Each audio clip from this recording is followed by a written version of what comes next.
तो कलयुग में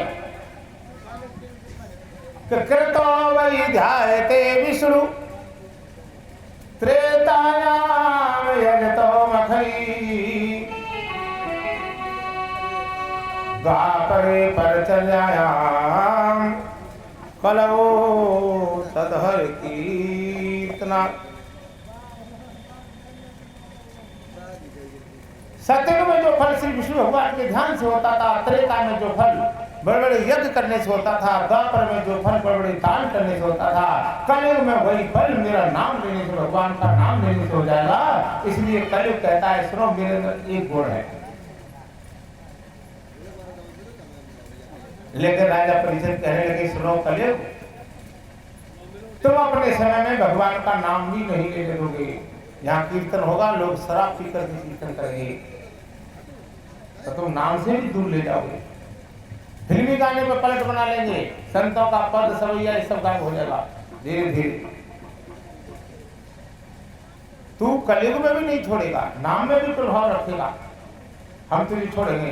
कलयुग कहने लगा ठीक है प्रभु, अगर आपको इतनी बड़ी घोर चिंता है तो परिवार तो मेरा बहुत बड़ा है, लेकिन फिर भी थोड़े से स्थान मुझे रहने को दे दो।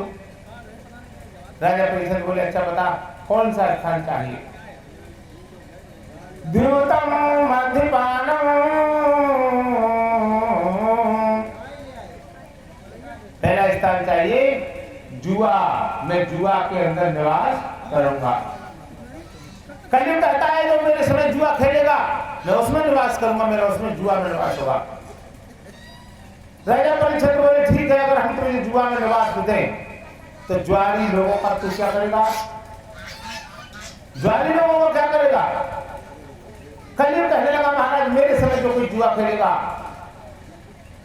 उसका धन नष्ट करूंगा, उस पर झूठ बुलवाऊंगा, और होली दीपावली या कोई त्योहार आएगा तो खुशी में रंज पैदा कर दूंगा। जय जय श्री, खुशी में रंज पैदा करूंगा। ज्वारी का कोई त्योहार खुशी होकर नहीं होगा। बोलो शंकर भगवान की। झूठ बुलवा दूंगा, चोरी करा दूंगा, सैकड़ों बुरे कर्मों के साथ उसके घर में घुस जाऊंगा, ध्यान भजन पूजा करने लायक नहीं छोड़ूंगा, और ज्वारी को पूरी तरह नष्ट कर दूंगा। ये मेरा वचन है। प्रेम से बोलो जय जय श्री। अब बताइए कलयुग में कोई ज्वारी सुखी नहीं है।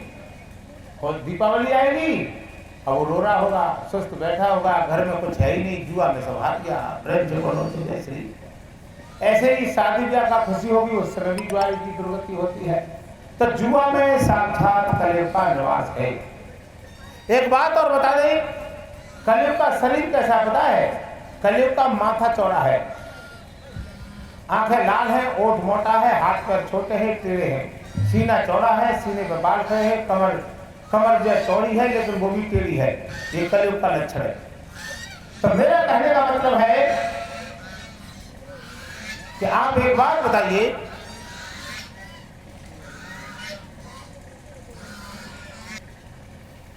तो कलयुग का माथा चौड़ा है, इसका मतलब जानते हो, कलयुग का आदमी ज्यादा सोचेगा, पर ऐसी सोचेगा जिसमें मेहनत नहीं करनी पड़े, रुपया बहुत सा आ जाए। जो दिन रात मेहनत करें उनसे भी ज्यादा ऊंचे हो जाएं, काम कुछ करना नहीं पड़े, और अगर हम सबसे बड़े आदमी हो जाएं। ये कलयुग का पहला लक्षण है। योजना पर योजना कलयुग का आदमी बनाता रहता है, क्यों कलयुग का माथा चौड़ा है। बोलो शंकर भगवान की। दूसरी बात, कलयुग का ओठ मोटा है, ओठ से लोभ का जन्म हुआ, ब्रह्मा जी के ओठ से लोभ का जन्म हुआ, तो कलयुग का आदमी लोभी होगा। बोलो शंकर भगवान की। दान कौन करेगा, तो व्यवहार से करेगा या आशा से करेगा, तो कलयुग का आदमी जो होता है वो लोभी होता है। बोलो शंकर भगवान की। तीसरी बात यह है, कलयुग का सीना चौड़ा है, इसका मतलब है कलयुग का व्यक्ति साहसी होगा, हिम्मतदार होगा, लेकिन वो गलत काम में हिम्मत दिखाएगा, गलत काम में साहस जुटाएगा, धर्म कर्म में साहस उसका नहीं रहेगा। बोलो शंकर भगवान की।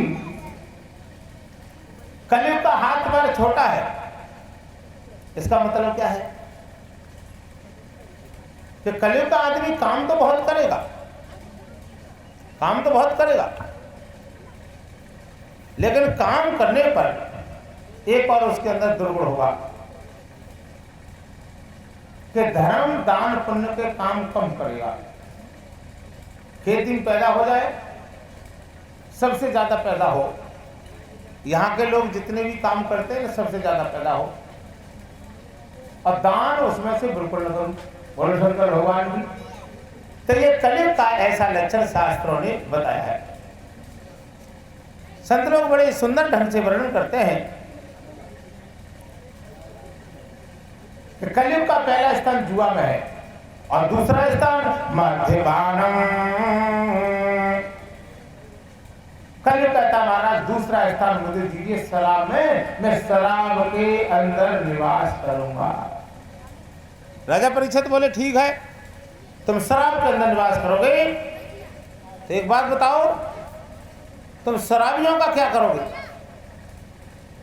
शराबियों का क्या करोगे?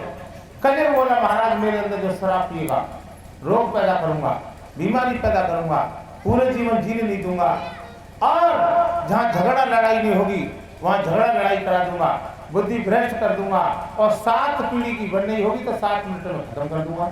और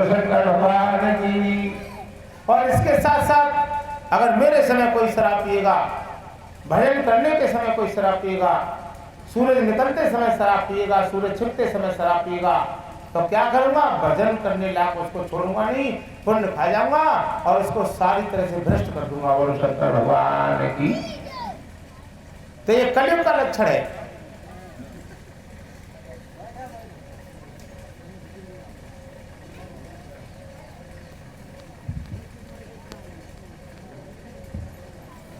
तो कलयुग में ऐसा घोर लक्षण होगा। एक आदमी शराब पी के कहां लेटा है? शराब पी के लेटा हुआ गली में। एक राजा हाथी पर चढ़ के आया, तो शराबी का बोला रुक रुक रुक, इस पड्डे का क्या कीमत लेगा? तुम्हारे यहाँ क्या कहते हैं? पड्डा कहते हैं, झोटा कहते हैं, मेरे में झोटा बोलते हैं। जय श्री रुक, इस पड्डे का क्या कीमत लेगा? तो शराबी को हाथी पड्डा दिखाई देता है। अब क्या कहता है? मेरे मुकाबले कोई धनवान नहीं, चाहे घर में कुछ भी नहीं है, बता इसका क्या लेगा? अब बोलिए कितनी बड़ी एक बड़ी बात है। राजा समझदार था, राजा चला गया, और राजा जब चला गया दूसरा दिन हुआ, राजा बोला उस आदमी को पकड़ के लाओ, वो हमारे हाथी को पड्डा बता रहा था, झोटा बता रहा था, उस आदमी को ले जाओ। उस आदमी को पकड़ के लाया, दरबार में लाए। पहले कहो तुम हमारे हाथी को झोटा बता रहे थे? तो हाथ जोड़ के बोला महाराज वो झोटा पड्डा बताने वाला कोई और था, अब तो गंगुआ तेजी तुम्हारे सामने खड़ा है। प्रेम से बोलो जय जय श्री। तो शराबी की ऐसी बुद्धि है। पुराने जमाने में राजा महाराजा भी शराब पीते थे, लेकिन भजन करने के समय शराब नहीं पीते थे। जब सूरज निकलने का समय होता था, जब शाम का समय सूरज छिपने का होता था, भजन का जो समय होता था, उस समय वो शराब नहीं पीते थे। मित्रता बढ़ाने के लिए, दूसरे लोगों से राजकाज कराने के लिए वो मित्रता करते थे और शराब सोम रस का पान करते थे। लेकिन भजन करते समय उन्होंने कभी शराब नहीं पीते थे, उनके गुरु होते थे। इसी तरह से तुम्हारे अपने जीवन में विचार कीजिए। एक आदमी काम करने कहाँ गया? किसी मजदूरी करने गया, शाम का समय हो गया, काम करके आ रहा है, 5:30 बजे काम छूट गया, तो 5:30 बजे तो भजन करने का समय है। जब मजदूर आया तो शराब की पन्नी लेके आ रहा है और शराब पी रहा है। अब बताइए उसके यहाँ कहाँ धर्म रहेगा? पत्नी दुखी, बच्चे दुखी, परिवार दुखी, पूरी दुनिया को दुखी करता है, खुद दुखी रहता है। तो कलयुग का शराब के अंदर भी निवास है। प्रेम से बोलो जय जय श्री। बात जाने आज तो सारी बुराई खत्म कर देनी है। बोलो शंकर भगवान की। तो शराब कैसी है देखो।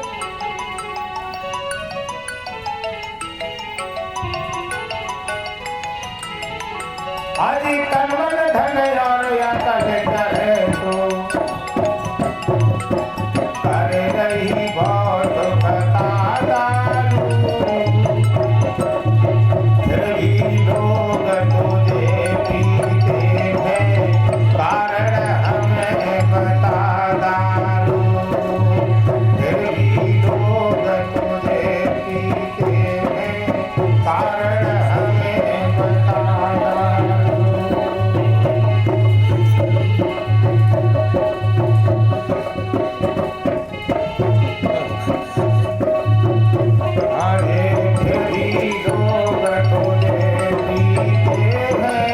कारण हमें बता दो।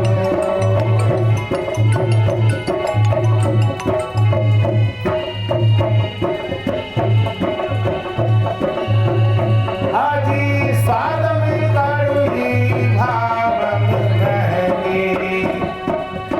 कैसी है शराब? स्वाद में कड़वी भाव में महंगी, चढ़ते जजगर सूखे। स्वाद में कड़वी भाव में महंगी, और चढ़ते जजगर सूखे। तन में रोग अनेक भरे, बुद्धि का गिरवा सूखे। तन में रोग अनेक भरे, बुद्धि का गिरवा सूखे।